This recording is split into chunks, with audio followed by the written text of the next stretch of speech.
bright morning, Manaring Integrated School. Welcome to another episode of MIS As a Quiz. Ngayong nalalapit na ang Kapaskuhan, kanya-kanyang paghahanda ang bawat pamilyang Pilipino. Kaya naman formal na binuksan ang Christmas Parol Village sa paaralan ng Manaring Integrated School, kung saan kanya-kanyang pandar ang mga mag-aaral sa kanilang mga nagagandahang mga gawa. Kaya't ating silipin, nakatutok si Isabel Cabrera.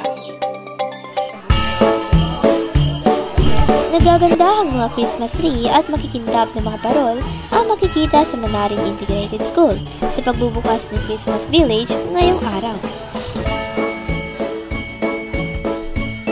Makikita ang mga nagtataasan at makukulay ng mga parol na ngayon nakadisplay sa loob ng mini gymnasium. Ang mga parol na ito ay ginawa ng mga estudyante mula sa junior hanggang senior high school para sa gaganaping Christmas Parol Making Contest kung saan ito ay hinati sa 3 parte.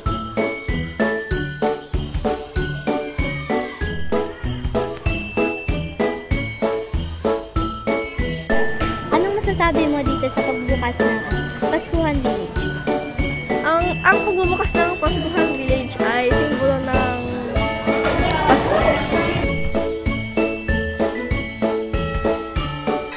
Ang patimpalak na ito ay may 3 parte. Una, sa pamamagitan ng pagdedepensa sa bawat panig. Paglalahad ng istorya kung paano ito nabuo.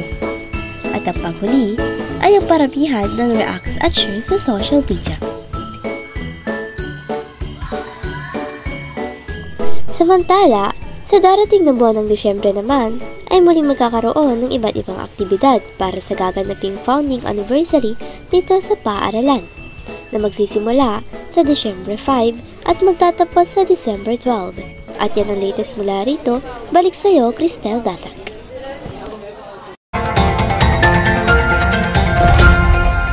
Maraming salamat sa Isabel Cabrera at yan ang aming balita sa araw na ito. Samahan niyo kaming muli sa susunod pang mga kaganapan sa ating paaralan.